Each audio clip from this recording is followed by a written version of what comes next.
Okay. Hi, everyone. Apologies for a few minutes of lateness there, my massive commute into the city. Do we do anything, order or anything, acknowledgement? So I would like to acknowledge that we are gathering and governing on the unceded traditional territory of what is now known as the Comox Nation. And as they move into a major decision on Saturday, we wish them all the best for that and look forward to continuing to do this good work with them. Could I have a motion to approve the agenda? Is that where we're starting? Thank you. Moved and seconded, and I assume we're all in favor of that. And we're moving into the proposed financial plan for a third round. Who's gonna speak? Who would like to start that conversation? Oh, thank you. Thank you. Great. Thank you, Chair. Lucy Witchark, our Chief Financial Officer, will be introducing this report. It is, I won't take too much from Lucy, but it is very much similar to what was presented a week ago with corrected information to be more clear. And I think, Lucy, you've got a couple of additional points to highlight on. So over to Lucy. Thank you.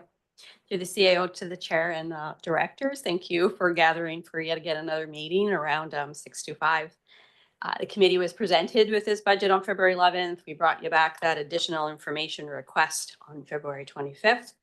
And to address the board's direction to return to this meeting with corrected financial informations, we've included the following in your agenda package. That Appendix A has the staff report from February 20th with corrected figures in it. In Appendix B, we updated the PowerPoint. The corrected financial figures are updated and highlighted with yellow. And I did add a slide, and aligned two others in hopes just to make the information a little bit more clearer for directors, if that was okay.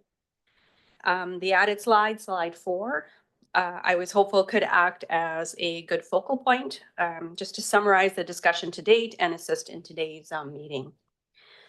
With staff's presentation today, our intent is just to touch on this information and have the board continue with their deliberations and a decision on this budget. So in total, staff provided 4 options for consideration. There are 3 main considerations, one being the work plan for the land acquisition strategy, how and at what rate will reserve balances increase, and the implications to our homeowners in 2025. So we just summarize that here against each one of the options.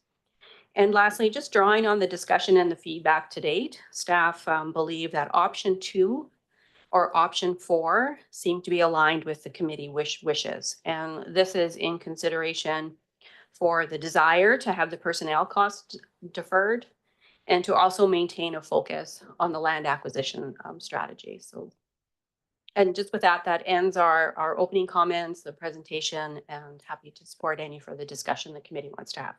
Great. Thank you so much, Lucy. Yeah, so I think the conversation is basically around whether or not reserves will be important to this committee. And so I just wanted to say, you know, I think part of the reason we're here for a third time looking at this budget is because we're all very enthusiastic about this service and getting it up and going.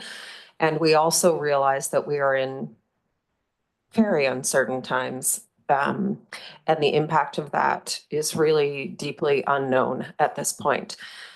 So I would like to confirm and remind us all that we do this process every year and that we are able to amend budgets as we go if needed, if situations change or who knows. So with that, I will open to questions and comments. Who's first? 20. Oh, Just turn. oh, let's just, okay. That's okay. It's okay. I can try and manage it. Go ahead, Director McCollum. Thanks. Yeah, luckily there's not too many directors in the room to confuse us with them. Different mic setting. Yeah, just you know, still weighing our options, and focusing on our strategy to try to reduce our operational costs. I still have concern around how much we're reducing our contribution to reserves, but recognizing that there's a balance to strike as well. But just because this report highlights the changes, but doesn't show how they tie into the original budget presentation that we received, I just wanted clarity. What is this reduction to staff costs in 2025? Just for the 2025 portion? If I move to the next slide. Oh. Sorry. Okay, which this one is your option 2. And this is the actual transaction that we would have made to the 2025 budget. So it's the $35,000. Oh, yeah, perfect. This is a great breakdown. So basically what we're looking at is a savings in operational costs with this change of $20,000. Is that correct? With the reduction to personnel, but then the increase to professional fees? Through the chair, just looking at 2025, yes, the net of those two. Okay, so essentially we're realizing the reduction in taxation that we asked for mainly through a reduction to reserves, but it's up for the $20,000 that we'll realize from that change in how we're advancing our work plan for 2025. Just because it's not highlighted on this, what are the total personnel costs for 2025 with that change included? Just one sec, we'll pull it up for you.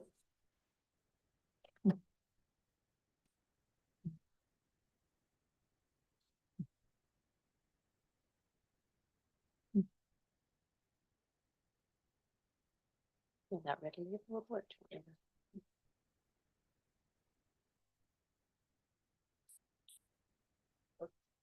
Might as well turn it on.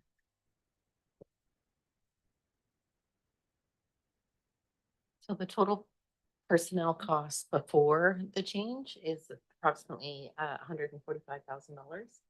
And so then we would be reducing it by the 35,000 from that. Okay, so about 110,000. Yeah. Okay, thanks. Thanks. I think Director Hardy online has a question. Yeah, not so much of a question as it is just a comment. Again, I think I prefer going to option 3 over option 2 right now.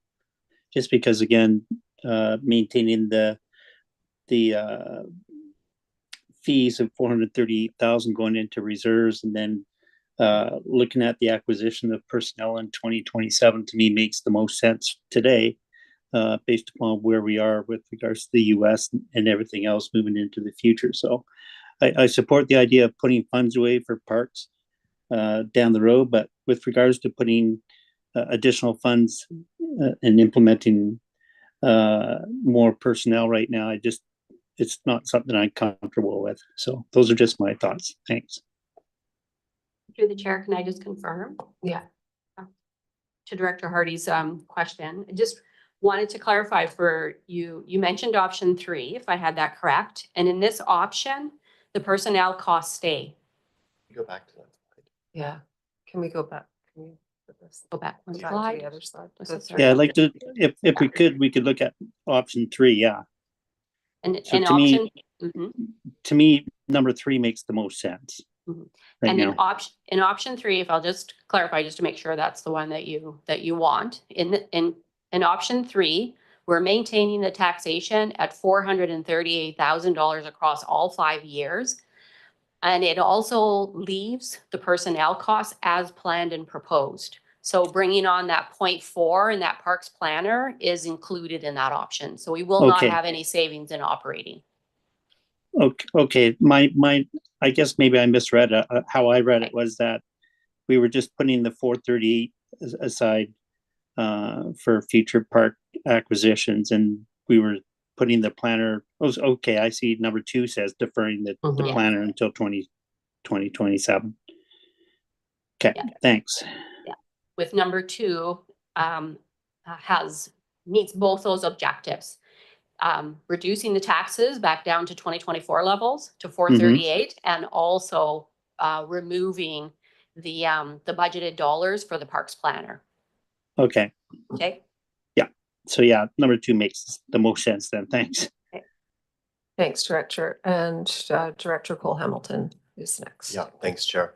I think I'd agree with Director Hardy and Director McCollum. I think option 2 is it's a reasonable middle ground. It does reduce that staff cost, but it does continue to take a middle ground on continuing to increase our reserves. And as you noted, Chair, this time next year, if things are still as insane as they are right now, then we can make different choices. Yeah. But this is a tiny piece of optimism that perhaps things will improve, and gives us still every option that if they don't, we can, come right back to it next year and not commit ourselves to anything beyond this one. But I think the overall plan of increasing our reserves for this new service is something that I certainly stand by. I'd be happy to move it when that time comes. Thanks. Director Hardy, is your hand still up or is that a new hand? Okay. Anybody else online have comments or questions? Sorry, I should have mentioned we have several directors online. Nobody else? No other questions? So we'll take your motion. So I just have Oops. one more comment there, Chair. And that was Mhm. again, recognizing the fact, I think we made mention of this at our last board meeting revolving around this item, was the fact that, again, the ability with regards to the Regional Park Service, like, for example, if something came up tomorrow, there's nothing stopping the Electoral Area Services Committee from acquiring a park or taking out a loan to acquire a park.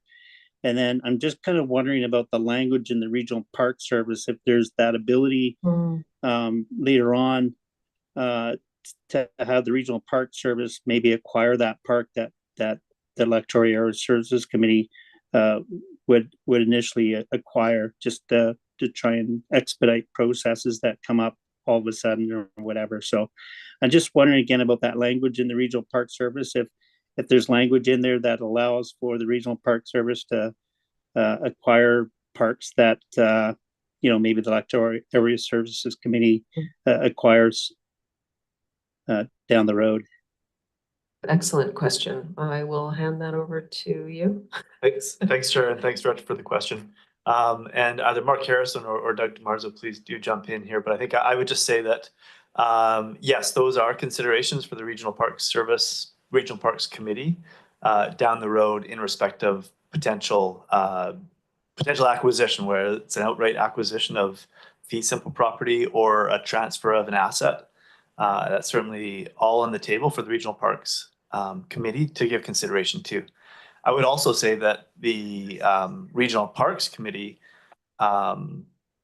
could take that opportunity to acquire property in a more expedient way than, say, waiting for either reserves to be fully built or the land acquisition strategy to be fully complete. If the opportunity presents itself, that's something that the committee could give consideration to, just like the electoral areas could give consideration to. Okay, good to know. Thanks. Yeah, thanks for that clarification. If there are no more questions, sorry, Director Moran. Go ahead. Thanks, Chair. Yeah, I thought that was a good question by Director Hardy. And I guess there's also nothing stopping combined resources. Is that correct? Of combining regional parks and electoral areas? If there was a prime piece of land to purchase?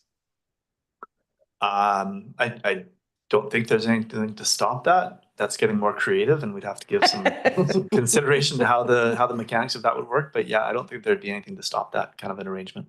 Okay, thank you. Excellent. Any other questions? I'm not seeing any hands. So if someone would like to move the recommendation. Oh, sorry. And we moved receipt and seconded it. Anyone opposed? Seeing none. That's done. And now we're ready. I'll move option 2. Okay, we've got lots of movers and shakers here. Thank you. So we'll go, yeah, Director Hardy and Director Cole Hamilton. And anyone opposed? Thank you so much. And now we need a motion to terminate. Thank you. Anyone opposed to that?